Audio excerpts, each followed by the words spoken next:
ಉತ್ತರ ಕನ್ನಡ ಜಿಲ್ಲೆಯಲ್ಲಿ ಕರಾವಳಿ ಉತ್ಸವ ನಡೆಯಿತು. ಮುಖ್ಯ ಅತಿಥಿಯಾಗಿ ಭಾಗಿಯಾಗಿದ್ದ ಡಿಕೆ ಶಿವಕುಮಾರ್ ಕಾರವಾರದ ಜನರಿಗೆ ಗುಡ್ ನ್ಯೂಸ್ ಕೊಟ್ಟಿದ್ದಾರೆ. ಅದೇನು ಸ್ಟೋರಿ ನೋಡಿ.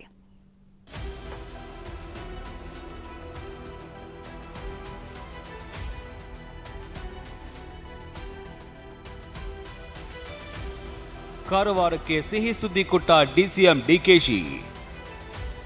ಮೆಗಾ ಟೂರಿಸಂ ಪ್ಲಾನ್, ನದಿ ಜೋಡಣೆಗೆ ಗ್ರೀನ್ ಸಿಗ್ನಲ್. ಉತ್ತರ ಕನ್ನಡ ಜಿಲ್ಲೆಯ ಕಾರವಾರದಲ್ಲಿ ನಡೀತಾ ಇರುವ ಕರಾವಳಿ ಉತ್ಸವದಲ್ಲಿ ನಿನ್ನೆ ಉಪಮುಖ್ಯಮಂತ್ರಿ ಡಿಕೆ ಶಿವಕುಮಾರ್ ಭಾಗಿಯಾಗಿದ್ರು. ಇದೇ ಸಮಾರಂಭದಲ್ಲಿ ಕಾರವಾರಕ್ಕೆ ಹಲವು ಮಹತ್ವದ ಘೋಷಣೆಗಳನ್ನ ಮಾಡಿದ್ದಾರೆ. ಮಂಗಳೂರು, ಉಡುಪಿ ಮತ್ತು ಕಾರವಾರದ ಸುಮಾರು 300 ಕಿಲೋಮೀಟರ್ ಉದ್ದದ ಕರಾವಳಿ ತೀರವನ್ನ ಪ್ರವಾಸೋದ್ಯಮ ಹಬ್ ಆಗಿ ಪರಿವರ್ತಿಸುವುದಕ್ಕೆ ಸರ್ಕಾರ ಹೊಸ ಟೂರಿಸಂ ಪಾಲಿಸಿ ಜಾರಿಗೆ ತರಲಾಗುವುದು ಅಂತ ತಿಳಿಸಿದ್ರು.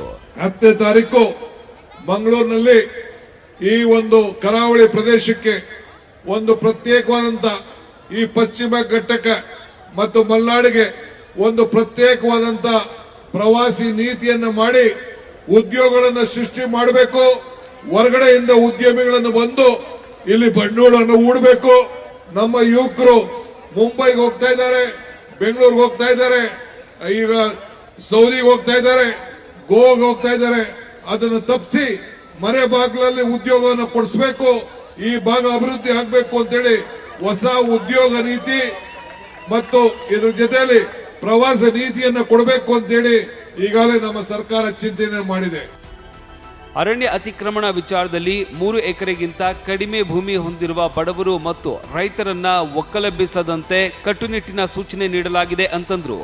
ಇನ್ನು ಉತ್ತರ ಕನ್ನಡ ಜಿಲ್ಲೆಯ ಬಹುಕಾಲದ ಬೇಡಿಕೆಯಾದ ಸೂಪರ್ ಸ್ಪೆಷಾಲಿಟಿ ಆಸ್ಪತ್ರೆ ನಿರ್ಮಾಣಕ್ಕೆ 210 ಕೋಟಿ ರೂಪಾಯಿ ಮೊತ್ತದ ಪ್ರಸ್ತಾವನೆ ಸಲ್ಲಿಸಿದ್ದು, ಆಧುನಿಕ ಸೌಲಭ್ಯವುಳ್ಳ ಹೊಸ ಕಟ್ಟಡ ನಿರ್ಮಿಸಲಾಗುವುದಾಗಿ ಘೋಷಿಸಿದ್ರು. ಇದೇ ವೇಳೆ ಶರಾವತಿ ಯೋಜನೆ ಮತ್ತು ವರದಾ ಹಾಗೂ ಬೇಡ್ತಿ ನದಿ ಜೋಡಣೆಗೆ ಡಿಪಿಆರ್ ಸಿದ್ಧಪಡಿಸೋದಕ್ಕೆ ಚೀಫ್ ಇಂಜಿನಿಯರ್ಗೆ ನೀಡಿರುವುದಾಗಿ ತಿಳಿಸಿದ್ರು. ನಮ್ಮ ಸರ್ಕಾರ ಆ ನದಿ ಜೋಡಣೆ ಕಾರ್ಯಕ್ರಮವನ್ನು ತೆಗೆದುಕೊಳ್ಳಿಕ್ಕೆ ನಾವು ಬದ್ಧವಾಗಿದ್ದೇವೆ ಅನ್ನೋ ಮಾತನ್ನ ಈ ಸಂದರ್ಭದಲ್ಲಿ ಹೇಳಲಿಕ್ಕೆ ನನಗೆ ಬಹಳ ಸಂತೋಷ ಆಗ್ತದೆ.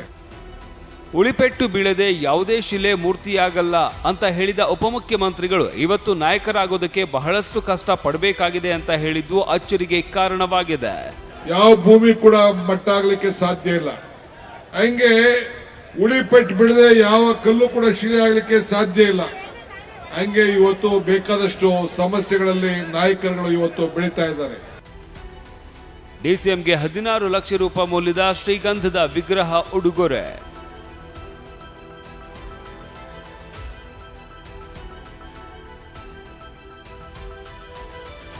ಕರಾವಳಿ ಉತ್ಸವದಲ್ಲಿ ಡಿಕೆ ಶಿವಕುಮಾರ್ ಅವರಿಗೆ ಜಿಲ್ಲಾಡಳಿತದ ವತಿಯಿಂದ ಶಾಸಕ ಸತೀಶ್ ಸೈಲ್ ವಿಷ್ಣುವಿನ ವಿಶ್ವರೂಪ ದರ್ಶನದ 16 ಲಕ್ಷ ರೂಪಾಯಿ ಮೌಲ್ಯದ ಶ್ರೀಗಂಧದ ವಿಗ್ರಹವನ್ನ ಉಡುಗೊರೆಯಾಗಿ ನೀಡಿದ್ದಾರೆ.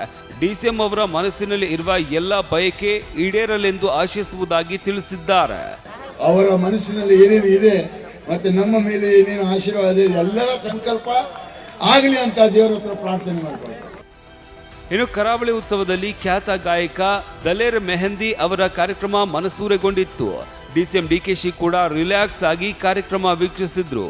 ಒಟ್ಟಾರೆ ಕರಾವಳಿಗೆ ಉಪಮುಖ್ಯಮಂತ್ರಿ 3 ಮಹತ್ವದ ಘೋಷಣೆ ಮಾಡಿದ್ದು ಜಿಲ್ಲೆಯ ಜನರಿಗೆ ಹೊಸ ಆಶಾಭಾವನೆ ಮೂಡಿದೆ.